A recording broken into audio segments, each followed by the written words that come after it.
everyone. Can everyone see me and hear me? If you give me a little wave. Yes? Okay, awesome. Welcome and thank you so much for joining us. I'm Jennifer with Sensational Kids. Just want to give you some information on the logistics of today's call before Allison joins us in a few moments. As long as everybody can see and hear me, we'll go ahead, and I'm recording this. Just want to let you know that we're recording mostly so that we can send it out to you and anybody else who wasn't able to join us live this morning. Because we're recording, I'm going to, including myself, mute all of us during the call so you don't hear any background noise or have any distractions during the, is that better? Someone said they couldn't hear me. I'm able to be heard, yes? How's that sound? Good, okay. So no distractions during the call. We're going to have everybody muted. So during the call, because we won't be able to hear each other, we're going to use the chat function to communicate. So at the bottom of your screen, you should see a toolbar. If you click that chat button, at least on my computer down the right side of my screen, I have a chat bar. So that's how we'll communicate. Allison will ask you for some feedback during the call and then questions towards the end. If you have any questions about the call or logistically, you can also put it in that chat bar during the call. So in the meantime, please get comfortable. Today, we're asking that you please have with you a pen and paper, some tissues, as we're going to be doing some breath work, and sometimes it helps and you'll need them at your side as well. And if possible, we're going to do some work on the floor. So a mat or even just a towel or a carpeted space where you can lie down would be great. And again, thank you so much for being with us. We'll get started in just a moment.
Yeah, now you can hear me?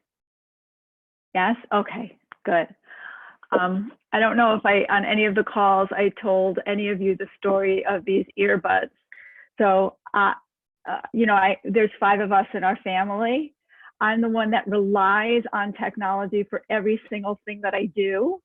I have the worst, like everybody else has a brand new computer. Everybody else has earbuds. I've been using just like what hooks up into my, you know, like I don't have Bluetooth, anything. So now that we're all here together, I'm noticing all this technology that everybody else has. And I'm like, what's going on? You guys all have like mint stuff and I'm struggling with what I have. So I keep taking, these are my daughters, they're not even mine. But I keep calling her up to my office like, they can't hook them up again. How do I do it? So they were all hooked up 15 minutes ago and then they went off for some reason. So welcome everybody. You made it through another week. And I'm so happy to see so many of you that have been on the call before. I'm actually in the chat box right now. Could you just write down if this is your first time you've been on a call with us, whether it's the parent one that we were having on Thursday or this one. Anybody new? Melissa, welcome. Carla, hi, first call. Kristen, Eric, awesome. Well, welcome. You're in for a real treat because this is just like a beautiful space for us to, I miss you too, Carla. Beautiful space for us to all be together. Any of you that are on that were typically on our Thursday call, we moved all the calls just to this Friday call. And part of the reason that I decided to do that is because I was seeing after the 3 weeks that as adults caring for children, primarily we need to care for ourselves. And a lot of the things that we were doing on both of the calls, they're the same things, and we really should share in this together. I truly believe it's not only the more the merrier, but the more we have the opportunity to share our energy and share what we're all going through, the more powerful the transformation is. So for those of you that quickly made the shift from the Thursday call to joining us on the Friday call, thank you. And for those of you that are used to the Friday call, you could all silently welcome the Thursday people in with us. Thanks, Krisha, I saw that. Every week, what we've been doing is really building our capacity to have greater inner resources within ourselves. And because of these times of COVID-19 and all that we're going through, I've discussed many times how one of the things that becomes so challenging is that feeling of lack of safety. And feeling safe is crucial for our, not only our survival, but for our well-being. And as I've said before, I'm sure on one of the calls, is safety is generated in 3 ways. One is environmentally, the space that we're in. Hopefully all of you are in a safe place, whether it's your home or someone else's home, but you're safe and you're with people that you love and that love you back. And I know for those of you that are educators, one of our biggest concerns is that our students go home to a space, they're in a space where that might not be the case. It may not be their number one place of safety, which makes it, very, very sad and challenging. So that's one way of creating safety, a sense of safety. It's through your external environment. The other way is internally. We all have the capacity to build an inner sense of safety. And we do that through shifting our nervous system from being highly sympathetic aroused, which is a stress response, to becoming more, having more ability to activate our parasympathetic nervous system, which is our sense of relaxation. And the third way is interpersonally. So we create safety with each other, within our relationships. So within this theme of safety, what I want to share with you today is about having a sense of compassion, but not just a compassion for others around us, because that is very, very important, but having compassion for ourselves. And this is another way to build that inner sense of safety. So I know from working with educators, being an educator, and working with parents and being a parent, we are the prime population for being very judgmental on ourselves the most, and being very, very critical of ourselves the most. And these are incredibly harmful habits that we have. And I know on several other calls that I've had, people have mentioned how do I cultivate more of this self-compassion? And for those of you that are very active in the mindful community and looking at the new research that's coming out, there has been a lot of research about self-compassion. So self-compassion is strongly associated with emotional well-being. It helps us cope with any life challenges, and probably right now, although it's very easy to say that externally, this is a huge life challenge, right? That we're being confined to our homes, that we're changing the way that we have to work and relate to other people. But probably the biggest life challenge that we're having right now is we're having to confront more things about our family, the people that we're around, and our own stuff. Probably our own stuff is coming up a lot. actually in the chat right now, has anybody noticed that it's, they're noticing things about the other people that they are confined with or themselves that are coming up and have been a little challenging, that maybe in your regular, the normal life, the pre-COVID life, you sort of were able to brush over, like, well, not a big deal. So anybody want to share that?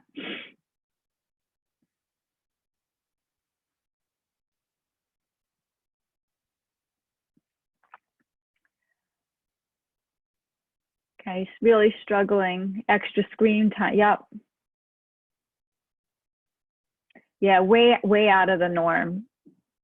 Yeah, and it could even be that you're noticing, your own behaviors, your own habits that maybe that they don't serve you, but it's hard to change those habits.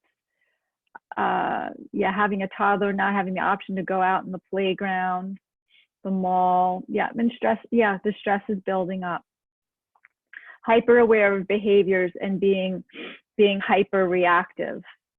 Yeah, and here's what I want to share with you, and you probably on a cognitive level this, but maybe haven't really let it sink in. All of these things are normal. They're really, really normal. But what we have the tendency to do in our regular life is not deal with it, not deal with the things that are challenging. We just sort of like brush them off.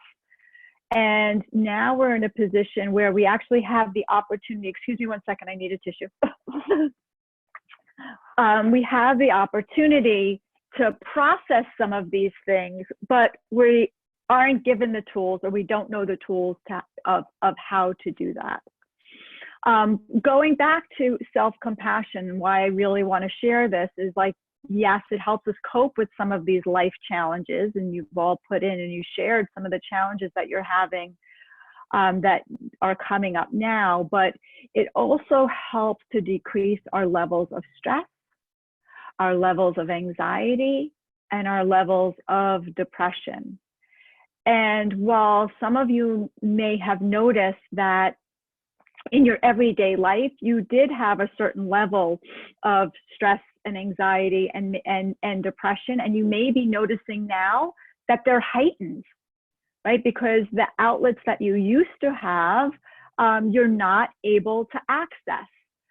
For some of you, it might be going out on a Friday night after work, or a babysitter is able to come over and give you a break with your kids. And that was a huge way for you to reduce your stress and reduce your anxiety. And those things aren't even available to you now. So these practices that we're going to do of self-compassion today can help alleviate some of that that angst that you're feeling, just because those normal things that you would do to relieve yourself of the suffering are not available. Self-compassion also helps you develop healthy habits, and I really feel that that's because in order to be more self-compassion, we need to tune in to what's really in our heart. And when we do that, we instinctively know those things that are helpful in our life and those things that are hurtful in our life. And we become more attracted to the helpful things. And it actually doesn't come from a cognitive place. It comes from a deeper soul feeling place, which is way more powerful than this, because we could talk ourselves into or out of anything. But when you feel the essence of something is like you're drawn to it because it's good for you, it's something that's easier to develop into a healthy habit.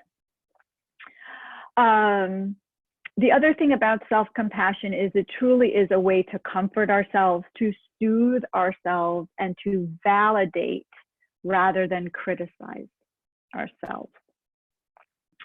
So before we begin, and when I say begin, because some of these things are going to be mindful, seated, quiet, still practices, but some of them are going to be movement practices. We're going to move the energy through our body, but it's really, today is going to be focused on igniting the energy of our heart. And although I asked Jennifer to have you make a space like to be on a mat, really all of these things you can do in your seat as well. So just know that. All right, so before we begin, just come to a comfortable seat because we're going to do a quick check-in to just see where we are right now in this moment. And coming to a comfortable seat, let your hands rest on your lap. If it's comfortable for you, gently close your eyes. For those of you that have been practicing with me for a while, you know that closing your eyes is not required. It's not comfortable for everybody to close their eyes. So if it's not comfortable, just softly gaze at something in front of you, looking at one thing. The idea here is to still your eyes, because when we still our eyes, it gives our mind the opportunity to just slow down the thoughts. We're not looking to take the thoughts away. That's never going to happen. But it's helpful to slow them down. And bring your awareness to your breath. Notice you have an in-breath and an out-breath. And we're not looking to change anything about this breath right now. We're using this as an opportunity to anchor ourselves into the here and now, into this present moment. Because we all know that our mind can easily take us out, especially when you've already had probably a full morning.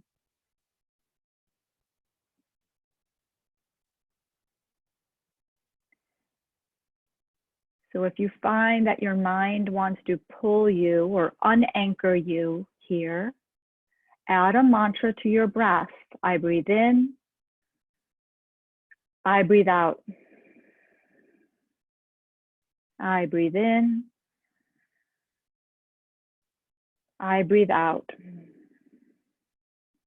So a few more breaths here together at your own pace.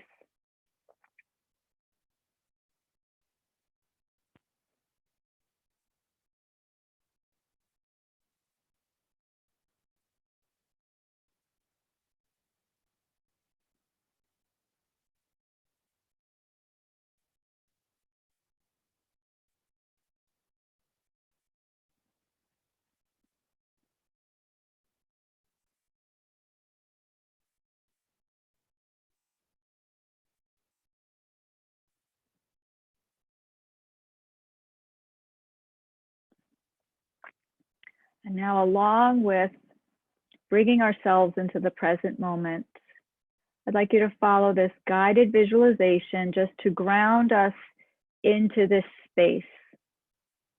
And it's grounding us into this space. And even though we are all over this country, I don't know where all of you are located, and it doesn't matter. But what I would like us to do is to be bound together for the remainder of this hour so that our energy can amplify and we can commit to really being present for what can evolve and what can transform and what can blossom from the practice that we share today.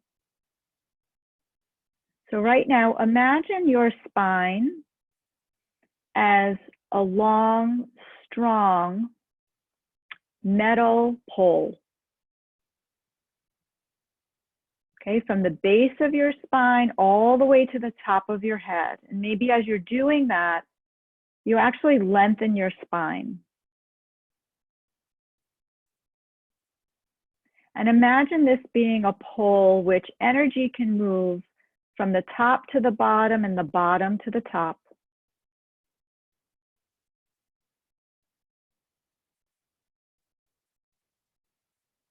And use your own imagination to sense and to visualize what that energy looks like moving up and down through this metal pole that is your spine. And maybe what you do is you use your breath to help you visualize that movement. Or maybe it's your heartbeat.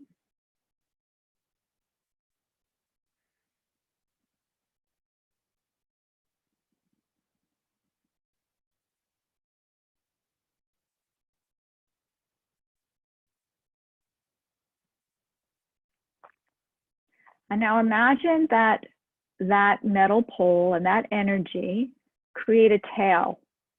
And that tail dives deep down into the earth. And as you're breathing, it just slowly moves down deep into the earth, almost like the roots of a tree. And let that root you all the way down into the center of the earth.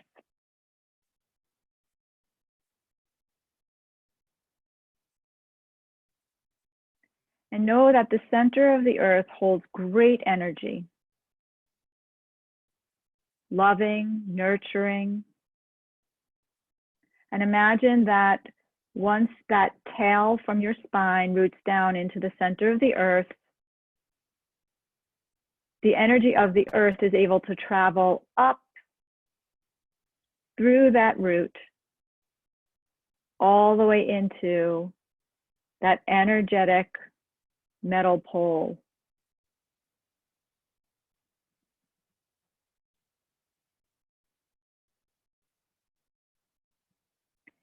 And then just like the roots of a tree, imagine that the root that goes from the tail of your spine to the center of the earth, it branches out in all directions, just like the roots of a tree. Imagine the redwood forest.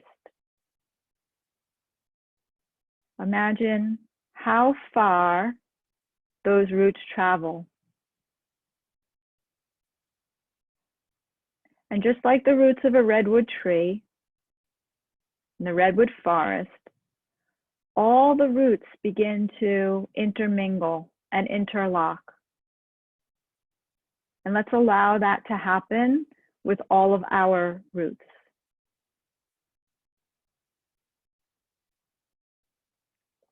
Imagine all of us as trees on this call, all of us with expansive roots that begin to intermingle, interlock, to share in the energy of the practices today.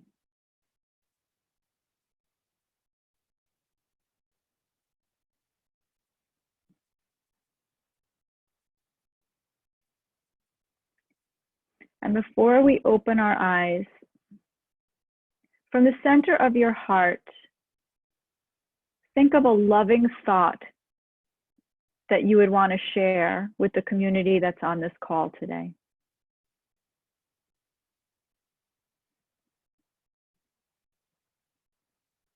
And send that thought down that energetic channel of your spine into the root that dives down deep into the earth and travels to the roots of every single person on this call.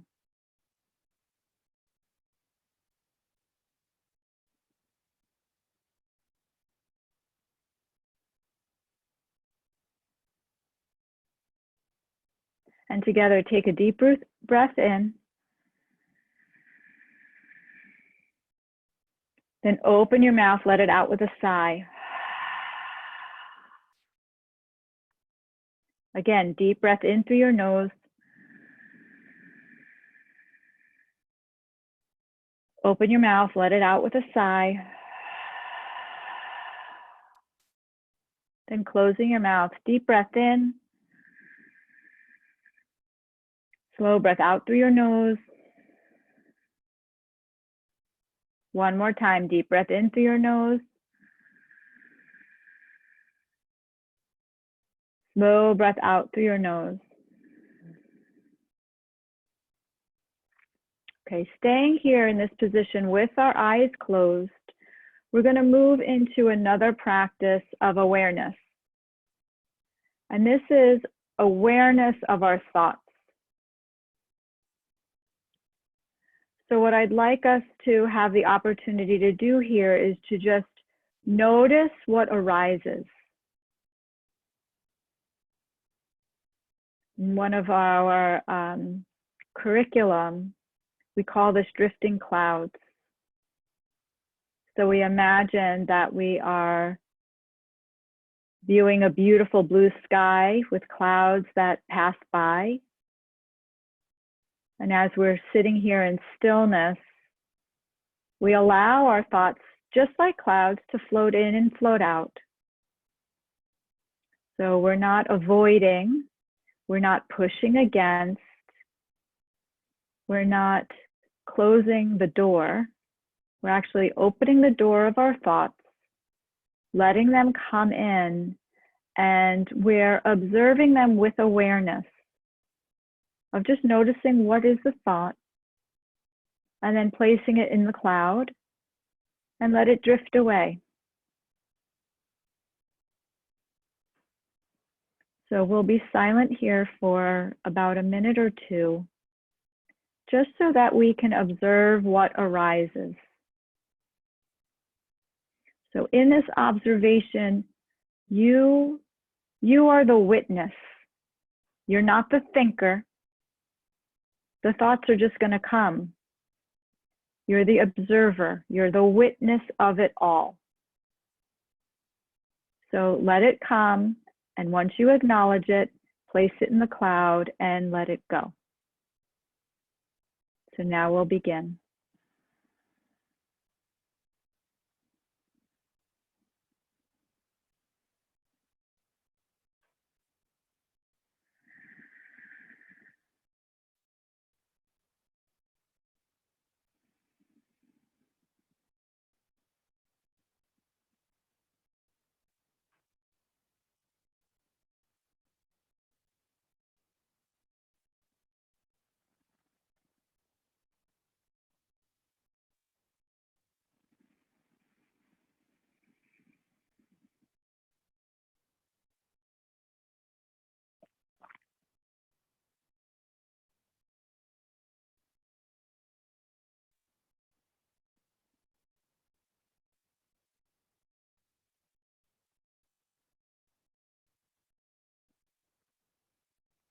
And then together, take a deep breath in through your nose and a slow breath out.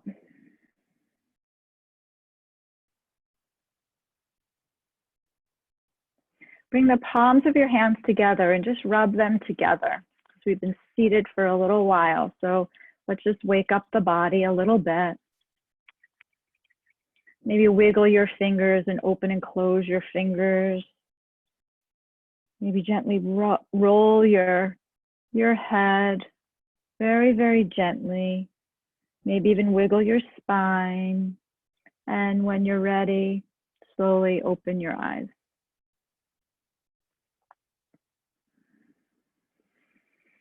And if you all have a piece of paper, just take a moment and write down any of the thoughts that popped up. What were they?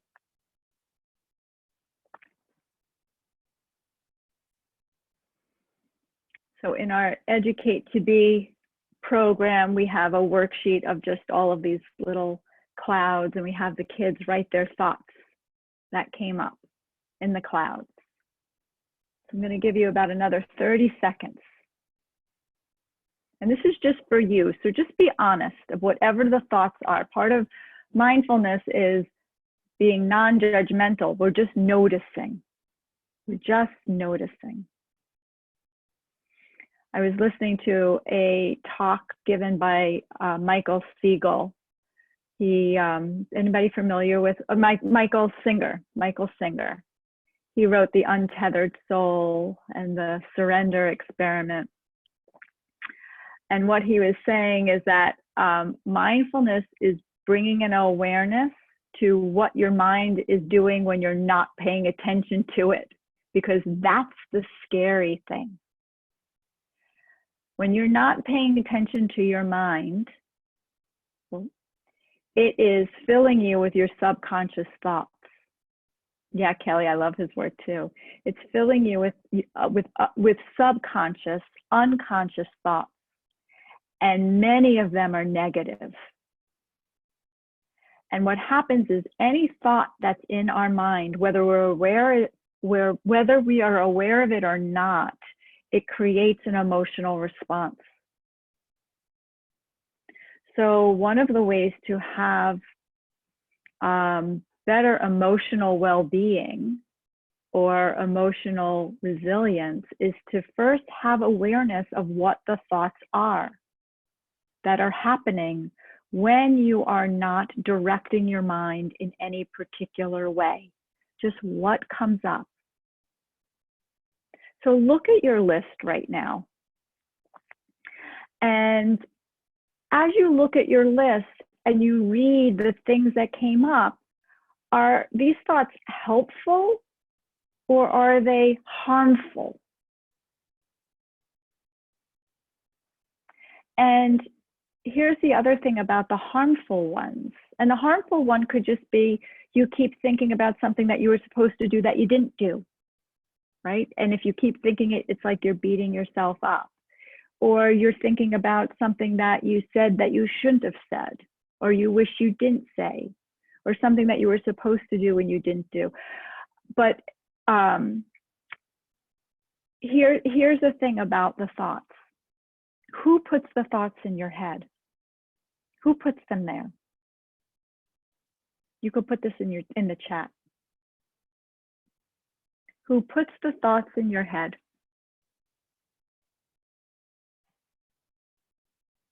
You do. Yep, we do. We do. There are thoughts. Me. Yep, Carla, me. Or the ego. Right, myself. So when we have more awareness of these thoughts, the conscious ones and the subconscious ones, we have more control over saying which ones stay and which ones go. And when you take the ones out that go, what would you like to replace it with?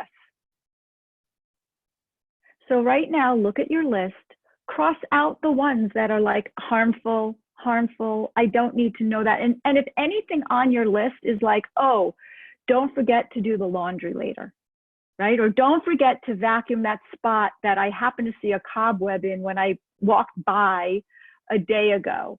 Okay, those things, those aren't harmful. Those are just like lists, like just put it on a list, the to-do list, so that you don't have to be like consumed by it. Yep, it's on my list, I'll take care of it. So anything on your list that's helpful, like I got this, I could do this, this feels good, this is a good practice, I could do it again, great community, anything that's helpful, circle it right now on your list.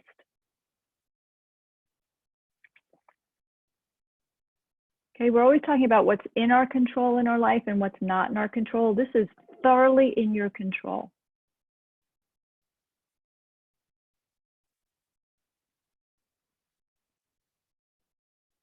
And then at the bottom of your list, write 1, 2, 3.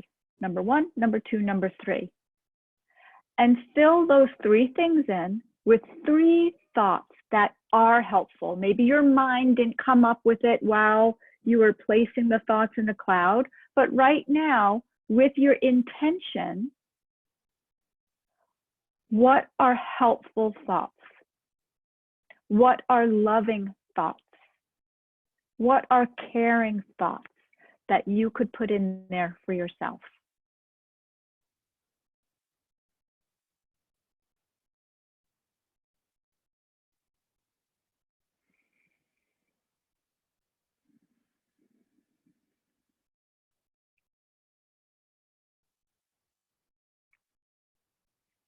Okay, in the chat, if you've finished your 3, just put in got my 3.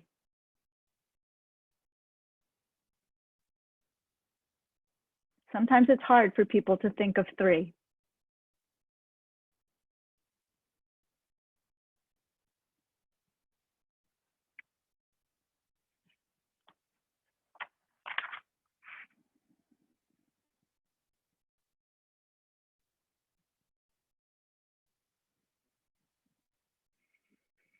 Okay, I'll give you another like 20 seconds.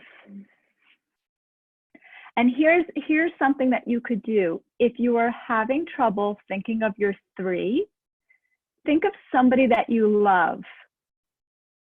What's a thought that you would say to them if they were having a really hard time?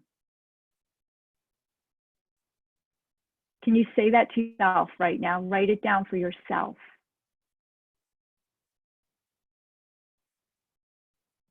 Because here's the interesting thing about self-compassion. We give compassion to others so much easier than we do it to ourselves, than we give it to ourselves. And here's a great example. If that sort of trick helped you to discover your second or third thought by thinking of what you'd say to somebody else, that's just proof to you that you're able to show kindness and compassion easier for others than yourself. Okay, now people are putting in there, got your three. Awesome. All right, once you've got your three, or even if you didn't get your three, at the end of this, you'll fill it. Put your pens and papers down, and if you're in a chair and you want to stay in your chair, just move your chair back a bit from your computer. And if you have a mat, you can come and sit on your mat. All right, so we're just going to do a few physical practices to open up the energy of the heart, because again, mindfulness is not just about what's happening within your mind, and it's not just about scanning your body so that you can sense your body. It literally is moving your body to move the energy. For those of you that are familiar with energy work, you know that although we have this physical body, we actually are made up more of energy than physicality. And the energy moves within us and around us. So these practices are about opening up the energy of the heart. So come to a comfortable seat again, and we're just going to begin by warming up the spine. So we're going to do a few what we call in yoga is cat-cows. So you're going to inhale and reach your heart forward, and exhale, and you're going to round your back. So it's inhale, exhale, inhale, exhale, inhale, exhale, inhale, exhale. So you're going to keep moving, and you want to move at a pace that is comfortable for you. But whatever pace you're moving, you want to match your breath with it. Okay, so as you come forward, it's always an inhale. As you exhale, as you move back, it's an exhale. Inhale, exhale. Your hands could be placed at your knees for stability. And you want to really round your whole back in both directions.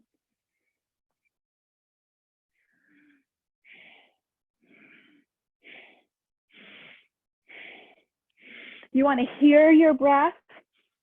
You probably hear mine right now, and you want there to be a rhythm.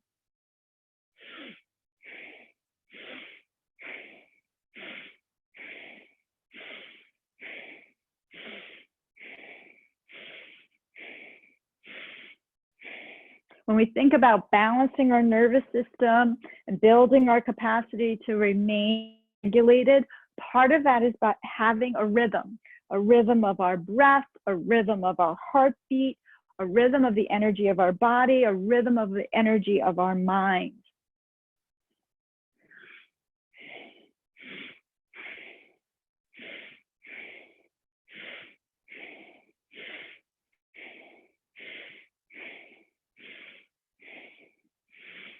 Then inhale, come to a straight spine,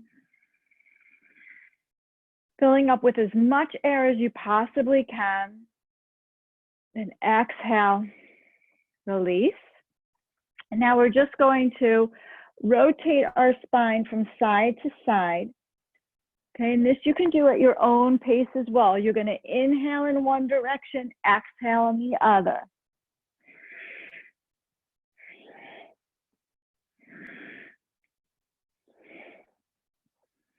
Think of your spine as lengthening up and over, up and over.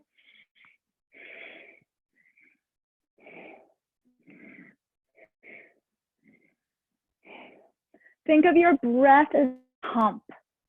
So it's pumping oxygenated air in and already circulated air out.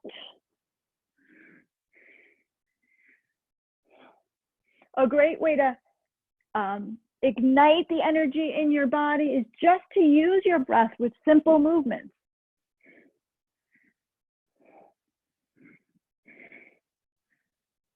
Then inhale, come to the center, straighten your spine, push your chin in a little bit so it'll lengthen the spine behind in the back of your neck.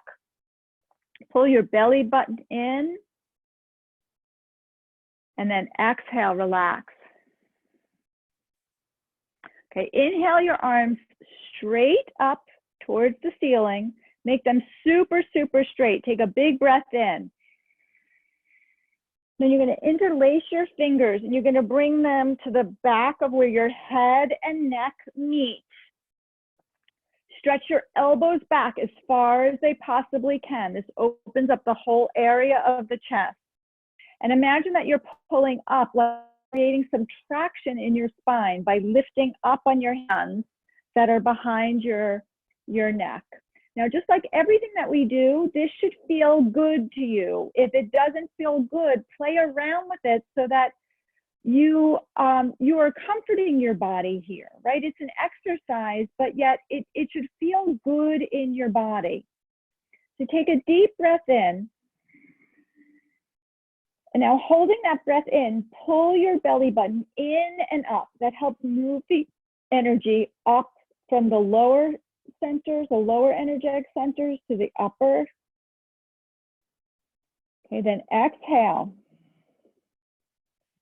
Okay, keeping this posture of your arms, we're going to rotate the spine from side to side. Okay, you're going to do this to whatever extent feels good to you. Again, this is opening up the spinal column. It's increasing the flexibility and moving the energy up and down the spinal column. Okay, you're going to inhale one direction, exhale in the other. You want it to be rhythmic, and you want to coordinate your movement with the breath.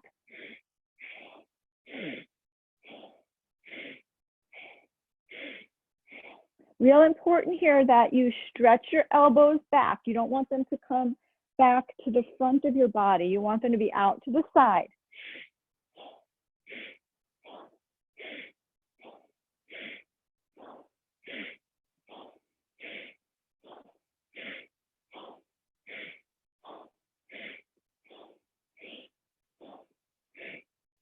Then inhale to the center.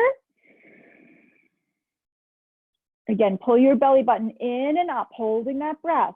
You're moving the energy from the lower centers all the way up to our heart center. Exhale, shake out your arms.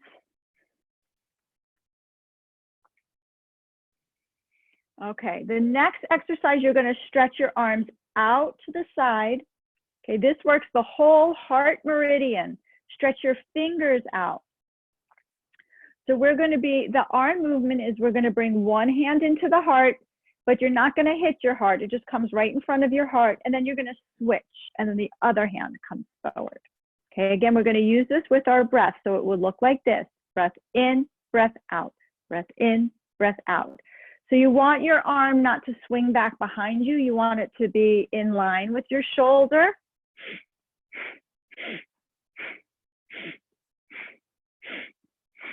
And you want this to be a strong movement, really strong movement. So not floppy arms, really strong arms. And you're going to probably feel the muscles of your arms activate, and they might get a little tired. That's fine. We're not going to be here for that long. If it's comfortable for you to close your eyes, you can do that. Make sure that your trunk is steady and strong. We still have that metal rod in the back supporting us and anchoring us into the earth.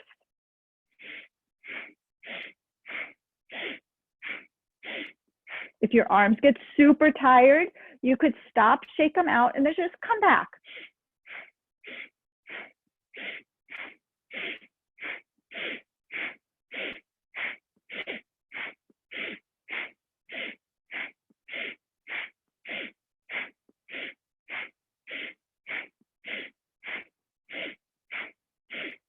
Your breath should sound like a train. Choo, choo, choo, choo.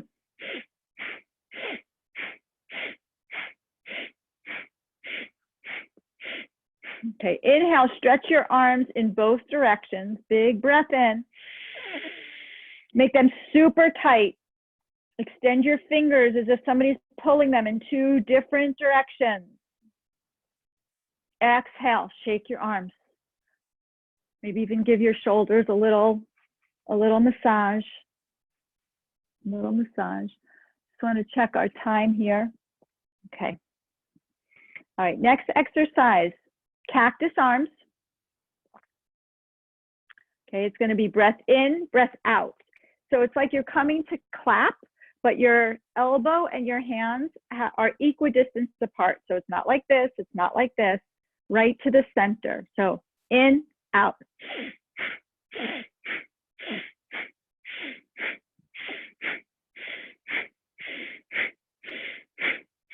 Full breath in and out. And that breath is equal. You're taking in as much air as you're letting out.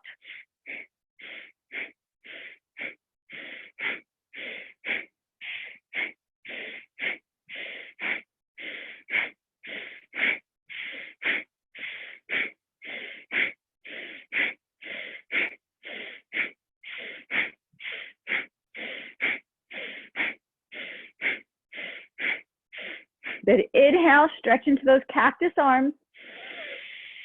That's a big full breath in. Pull your belly button in and up, holding that breath.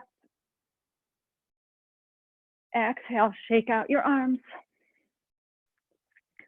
All right, one last arm exercise. Okay, you're going to bring your elbows to your side. Your elbows and your forearm, you're at 90 degrees in your arms. Okay, you're going to be like fanning your heart. Same breath, in and out.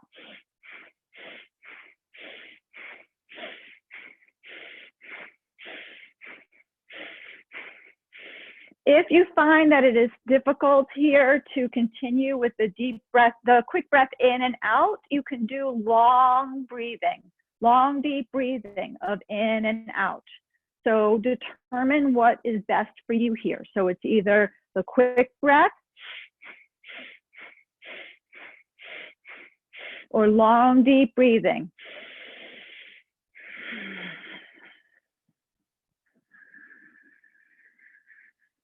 This is fanning the fire of your heart. You are expanding the energy of your heart.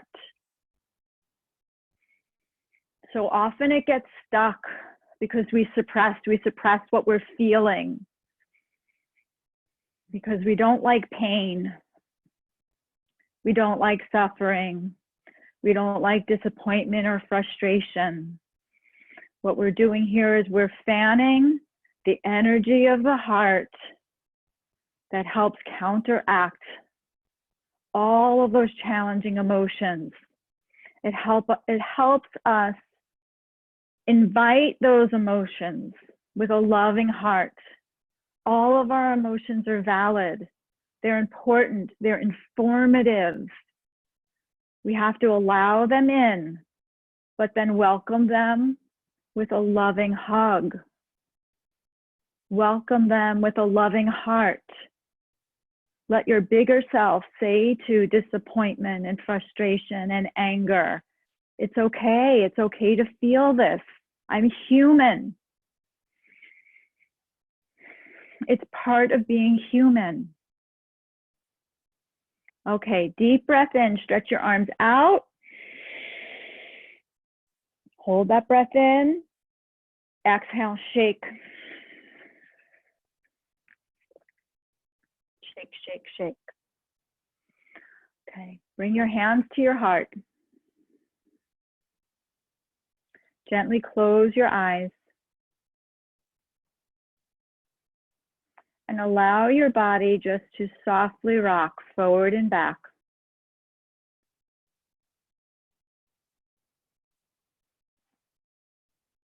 Forward and back like you are rocking a baby. And it could be as slow or as vigorous as you need, as you want, as you desire, as what feels good to you. This is you soothing you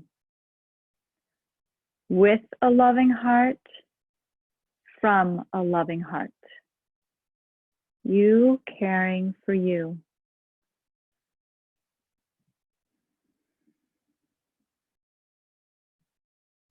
So it's just long, deep breathing here.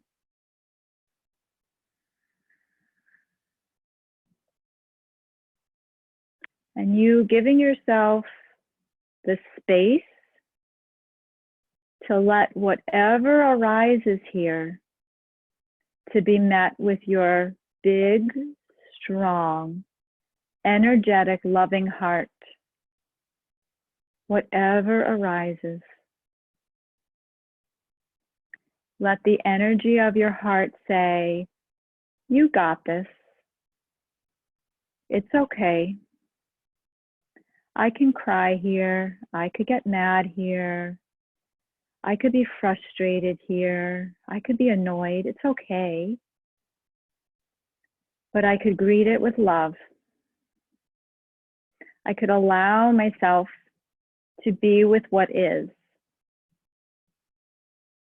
rather than shutting myself down, rather than criticizing myself for feeling the way that I do.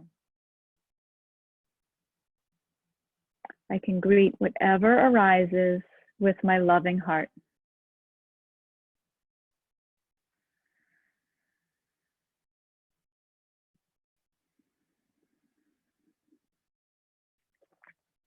And then let your spine just come to the center so we stop rocking.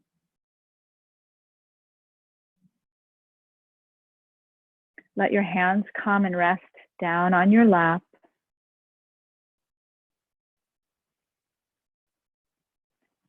And then tune in to just scan your body.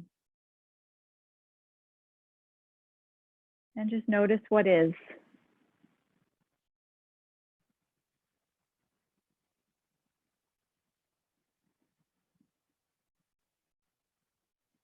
Notice any sensations. Notice if something is hot or cold, sweaty, tingly, pulsing.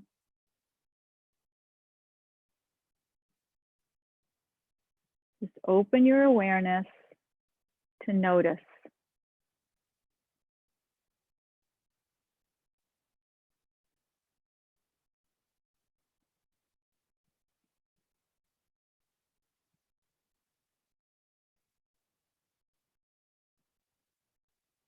And then together, take a deep breath in through your nose.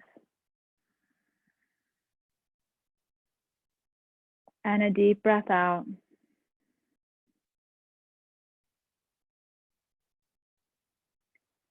And remembering that root that we dug into the ground at the beginning of this practice. Bring your awareness to your heart with a loving thought. Another loving thought. Send it down through that energetic channel of your spine, through the tail, and down into the earth, and let it meet with all the other roots that were grown through this practice. So let it touch every person that's part of this call. And then collectively, let's send those roots out to maybe a person that comes to your mind, or maybe a community, maybe your whole family, maybe your whole classroom, maybe our whole country. Send it out as far and as wide as your big heart can manage.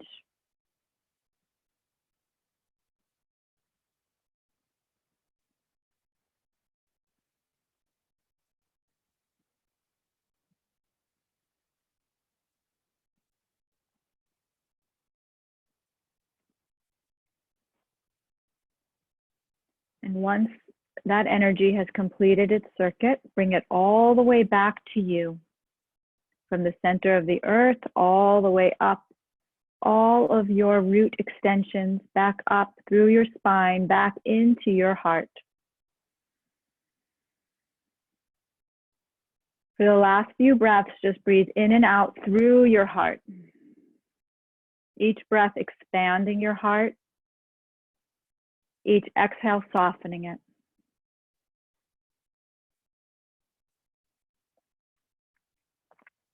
This is your center of self-compassion.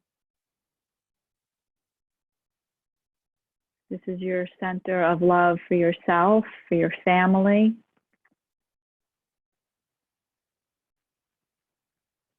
For anyone you wish to extend it to. It truly never runs out.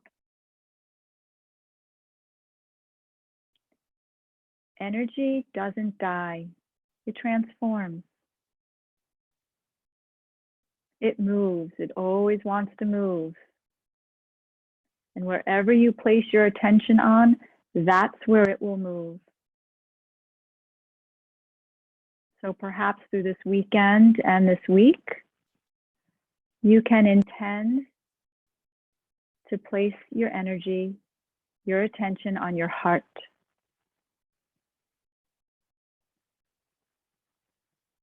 And together, take a deep breath in and a slow breath out. Begin to flutter your eyes open. Coming back into this space.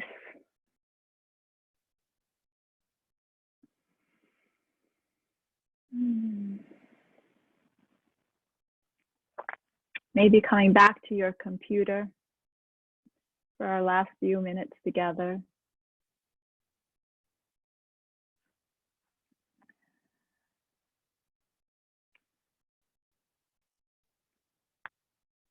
I don't know, sometimes I feel like we need an hour and a half. I could keep going. This is such a beautiful community, and it feels so great to be with all of you. I have to say, I find it so interesting that before all this happened, I just always had this belief that we could only really feel all connected to each other and supporting each other. And I could only teach these things if we were like in the same room together. And this experience has truly shifted my belief and my awareness of what is possible, no matter how far away we all are. All right, if everybody could just put in the chat, how are you feeling right now? Or any thoughts that you have about that practice. So Kim, you asked, does our curriculum do a lot of Kundalini yoga? Because this was a lot of Kundalini yoga. Yeah, there are things in there. I find them to be very powerful practices, the exercises, because it truly does shift energy. And that's why all of our practices, all of our curriculum, it's like breath, movement, mindfulness. It's not just mindfulness. I really believe in the power of moving energy through our body. All right, so sounds like everybody's starting the weekend off right. And know that, I mean, I see like so many great things, thankful, at peace, relaxed, appreciative, grateful, relaxed, much calmer, refreshed. Just know that if some of you still might feel like tightness or sadness or grief, it doesn't mean that um, there's nothing wrong with you. It's just, this is about giving yourself permission to feel what you feel, and learning that it's all part of the human experience, right? That's what we're here for, the human experience. But if we can remember to have compassion for ourselves through all of it, it will alleviate some of our suffering with it. So I truly appreciate all of you for showing up, for participating, for giving me the opportunity to guide you in these things. I truly do feel that it is such a privilege. I take it very, very seriously. And we'll be here next week too. Not sure what the theme is going to be. So I'm just going to read some of these comments. Totally off today's topic, but as I saw, Barry, yes, Barry's on this call. Could you talk a tiny bit about the online teacher training you recommend? I absolutely can. And Barry, maybe I'll even, Barry, Barry, can you put your video on too, and I'll unmute you. Oh, look at your hair, Barry. All right, so, and who asked me that? Karen asked me about that. Okay, I'm gonna unmute Barry for a second. Barry, say hello so I know that that worked. Hi, this is me with my Kundalini yoga hair. Post yoga. Okay, so what Karen is referring to is, because I sent out an email, but not to my whole list about it. For those of you that don't know Barry Coral, Barry is a musician, songwriter, children's yoga teacher, trainer, curriculum writer, creative. I don't know how many other wonderful things I could say about her, but she's truly amazing. I have known Barry through the children's yoga community for, I don't know, probably about 10 years or so. Yeah. But Barry has her own children's yoga teacher training certification program called Yoga Palooza that she's been teaching in person for years. And she contacted me over last summer that she had decided that she was going to turn it into an online training. And she asked me to participate by teaching part of it. I teach a very small part of it on special needs. She did the most unbelievable. Here's the other thing about Barry. Barry only goes all out on everything, like nothing, doesn't hold back on anything. And it's always done like the most professional way I have ever seen in my life. It's really incredible. So she created this online training and it's available right now for anyone. In fact, in the chat, I'm going to put in the link that you can use if you would like to preview it. Yeah, County Towards Yoga Alliance, if that's what you want. Yep. Yeah. So Barry, why don't you tell them a little bit more while I look up this my link. Yeah, I want to make sure that you because we have your Zen 10. So right. so when I save people some money with my code. So I'm going to pop in this code in the chat. Okay.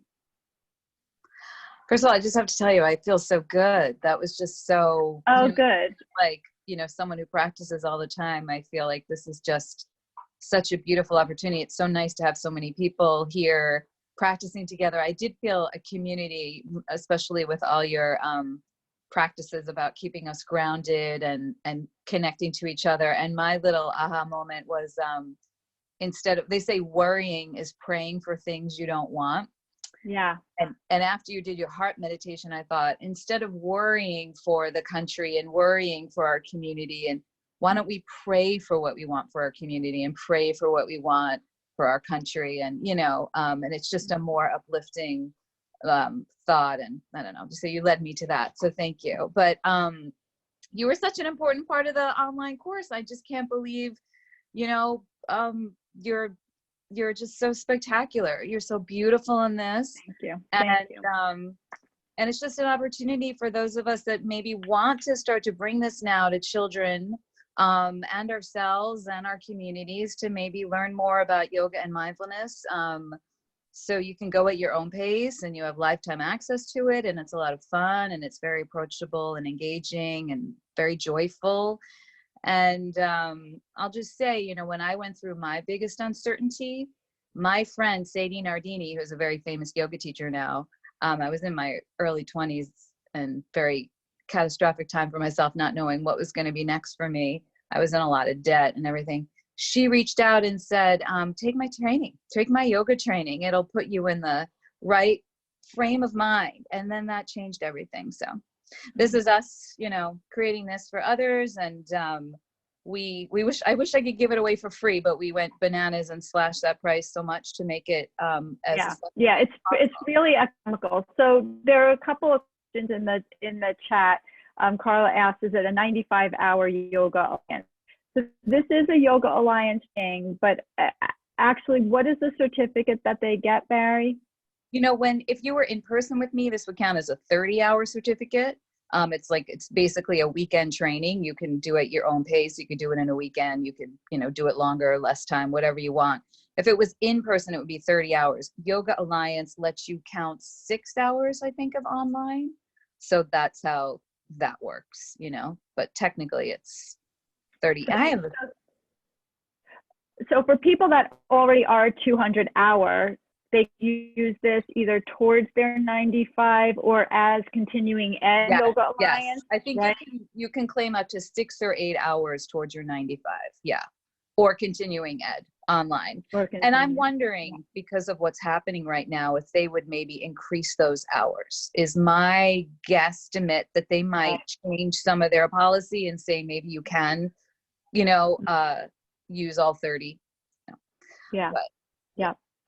The thing that, so the links here in the chat, and when you use that link, you get an extra 10% off, as well as you will get a free webinar off of my website that is shifting from a therapeutic mindset to a heart for working with special needs. You'll get that as a free bonus. One of the things that is incredible training Barry put together is you get a ton of her music. So it's for pre-K through 5th grade. But Barry has this unbelievable music. You could use classroom with kids, and she has unbelievable visuals, and you get it all with this training. She has unbelievable downloads for you to use, so you get really, really great resources. And again, for those of you that know me, like I don't promote anybody's stuff. I don't. I'm really, really particular about what I would share with my community, because this work is so important to me, and how it is presented and shared.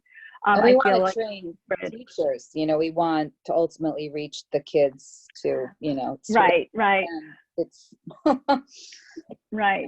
I really do believe what Barry put together here is just, it's so professionally done. It's so complete. And the fact that you can, if you're a teacher, you can easily integrate it into your classroom. If you're a parent, you can easily utilize these things in your home.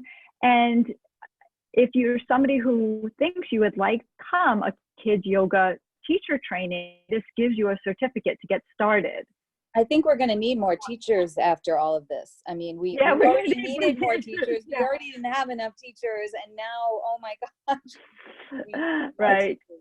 Sure, Yeah.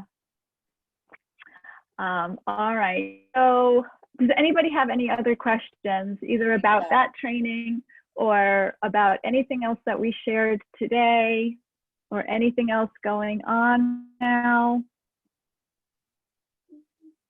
Okay, I'm just seeing if I missed something in the chat. Krisha, any chance you'll ever do this like we did Sensational Kids. Would I ever do what? Krisha, what do you mean specifically?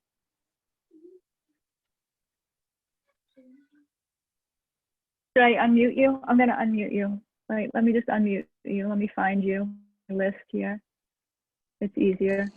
Okay, just talk. Can you hear me? I do, I can.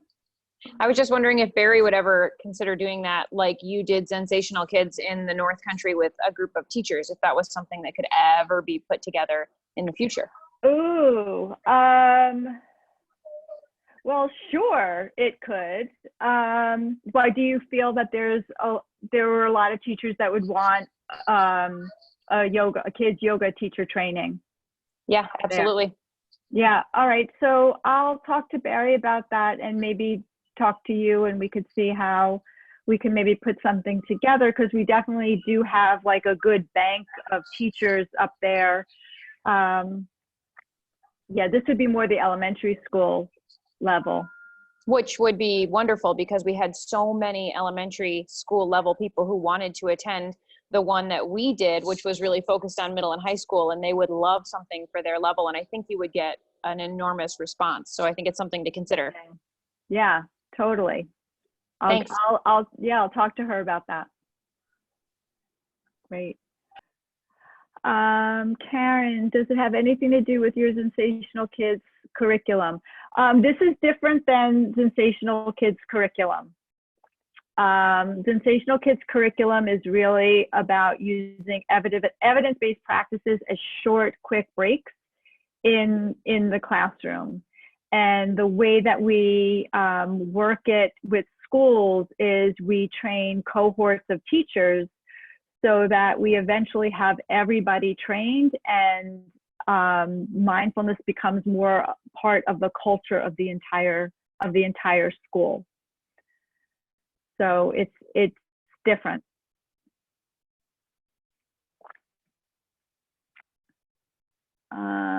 Let's see.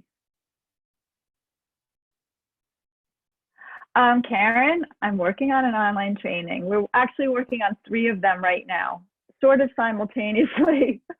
But we are going to have online training for our K-6 and our middle school and high school curriculum. And we're also working on one for educator self-care, which will be more of these practices. I also have a book that's coming out hopefully very soon that is all about educator self-care. So those, the educator self-care and the book will probably come out, the online course and the book will probably come out around the same time. So stay tuned. If you're on the email list, well, all of you are on the email list, you'll get a notification. Yeah, Kelly, that's a big yay for me too. I've been working on this book for so long. Yeah, yay. All right. Okay, any other questions?